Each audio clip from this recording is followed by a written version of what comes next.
Is it cheaper to make your own Adirondack chairs or to buy from a store? Let's find out. Oh, and to simplify the process, I made downloadable DIY PDF plans. I'll have a link in the description box or in my profile.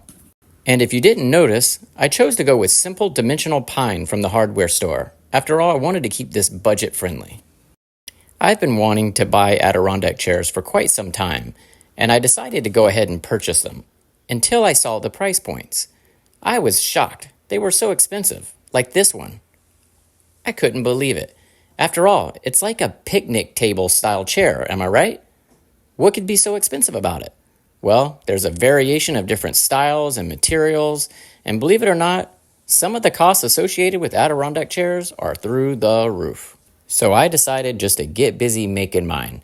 And before I get into the cost breakdown of how much it cost me to make 4 of these chairs, I wanted to go over something that's been weighing on my mind. And that would be inflation. Inflation has hit us here in Florida like nobody's business. Everything has gotten so darn expensive.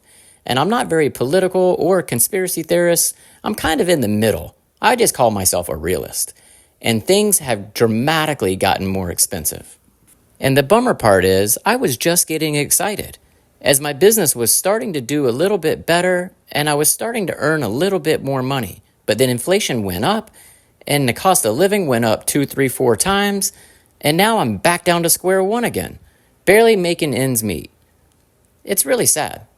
Do you agree? Are you experiencing the same type of stuff where you live? Or is it just us here in Florida? I don't know. Sometimes you're like in a bubble where you live, and you don't know what's going on outside of that bubble. But I know. You're thinking, let's talk numbers. Let's get off this inflation stuff. All right, so going over the chairs. The cost to buy the style that I wanted was going to be $269 plus shipping and tax, which was going to put it over $300 each, and I wanted 4 of them. So that was going to be over $1,200 to purchase 4 of these chairs. Something very similar in style, but not as cool as this one, I have to add. But for the DIY route, these chairs cost me $70 each in lumber. That counts the glue, the screws, the stain, everything. Oh, and by the way, you see these spots that I left undone with no stain on it? That's so it gets good adhesion with the glue. We want that to work really well, especially since these are going to be outdoor chairs. So my chairs cost me $70 each. Times 4 chairs is $280. That's a big savings, am I right? $280 for 4 chairs versus over $1,200 for 4 if I bought them? Wow.